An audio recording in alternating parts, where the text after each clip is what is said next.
Okay, so here we are again. We've got the same setup, and I showed you, if you've watched the test light video, what happened when there was an open in the circuit. So an open means that the circuit is broken and current can't physically flow through there, right?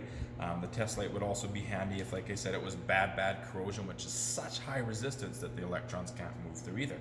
Either way, the test light's really great when the circuit doesn't work. But what about when it works, but lights are dim or blower motors turn slow?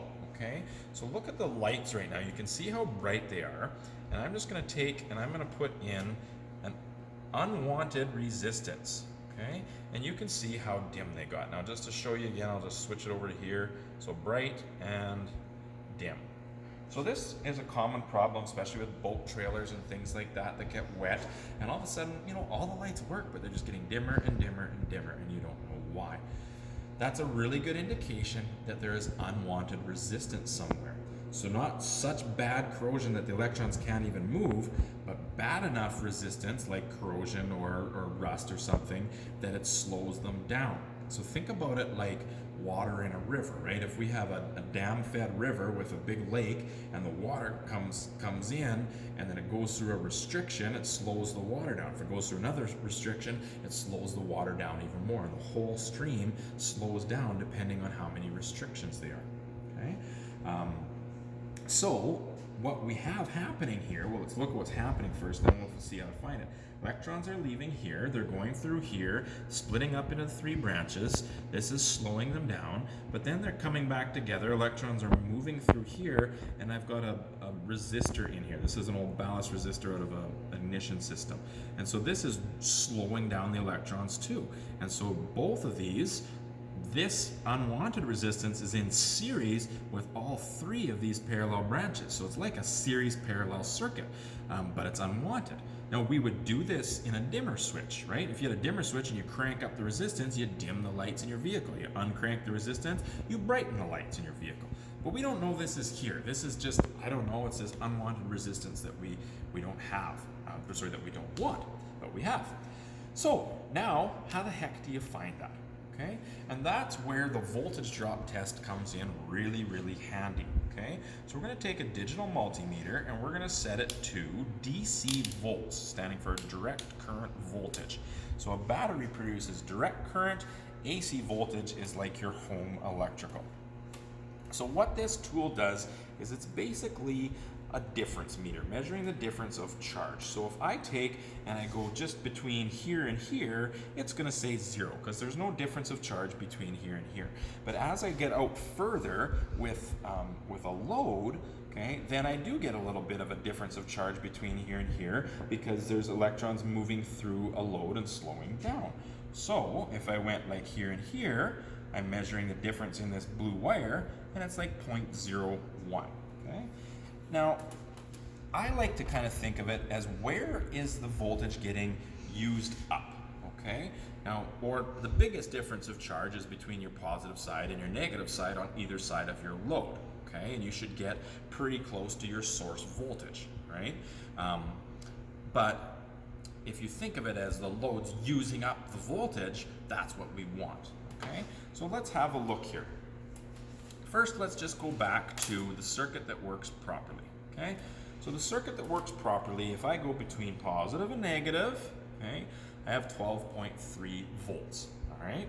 Now, of that 12.3 volts, if I think of these like a couple pairs of scissors, if I kind of snipped here and snipped here, and you ask yourself, what did I cut out of the circuit? So I kind of snipped here and here, I would have cut this out. So that's what I'm testing, right? So I snip here, and I snip, let's just go there because there's a connector, and I see 0.03 volts. So that's telling me that it's taken 0.03 of this voltage to move electrons through this wire, and that's the negative side. So that's not very much of our 12.3. That's a good thing, okay? It does take some voltage, right, to move current through wire, and it depends how long your circuit is, but definitely less than like half a volt on your negative side and half a volt on your positive side. So if we go to the positive side and we do the same thing, we see 0.02 of a volt, or 1. It's bouncing around a little bit because I'm making bad connection. Okay, so that's we're seeing that we're not using much voltage up here, we're not using much voltage up here, but if I go on either side of a load, as I make good connection, there we go, 12.25 of our 12.33. So pretty much all this source voltage from the battery is used to move current through here. But that's what we want. We want the load to use it all so it's nice and bright and we get the light the way we want, okay? Or you could say like the difference of charge between this and this is 12, which is good, okay? But now let's put that unwanted resistance in. Now we stick that unwanted resistance in, okay? And now let's do the same thing. So let's go over here and let's take and test the negative side, so 0.02. So we're still only using 0.002 of a volt to move current through there, okay? And let's go across the load now. And now we only have 11 volts across that load. So we've lost a volt somewhere, okay? But now if we go on the positive side, this way so you can see, positive side, we're losing 1.2 volts. Before it was only 0.01. So that's telling us that we've taken, in this chunk here, we're losing or using 1.2 volts to move current through there. And that's not good. We don't want that, right? So that would be an indication of a corroded wire or something like that. So then how do you find that? You take your scissors and you just shorten out little chunks. So if I go sort of between here and here, let's say this is a connection I don't know about, right? It's nothing, right? It's such a short wire, it's not showing any voltage used to move current through there. If I go between the other side of this connection and the battery, it's 0.01, right? So I snipped out the blue wire and it only took 0.01. I snipped out the yellow wire, it only took, like, it didn't even register. But if I go on either side of this connection, oh, there's my 1.2 volts. So it's using that 1.2 volts to push current through here. Now that's obvious because we put in a resistor, right? But in a real situation, that might be a chunk of wire that's got green corrosion inside and you can't see it, okay? So this is a way to find that. So just like the test light where we moved in different points and thought about where current was moving, we take the voltmeter and we chunk it up like scissors and we think, okay, if I do this piece, what have I got? If I do this piece, what have I got? And you can do that by just finding easy access points, right? If there's a connector, you go from connector to positive and then connector to load, and you've just divided that circuit in half, okay? I'll just do this one more time here and I'll show you with even greater resistance.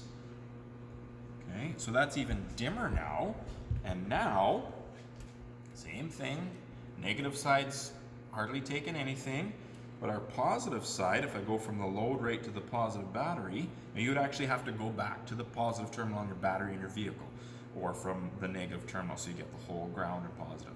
So now we see that the positive side of the circuit is losing 4 volts almost, okay? Or using 4 volts. So 4 of the 12 volts available here is being used to move current through here. And that's leaving, should add up to 12, that's leaving 8.2 there, right? So we add that up and we get our source voltage.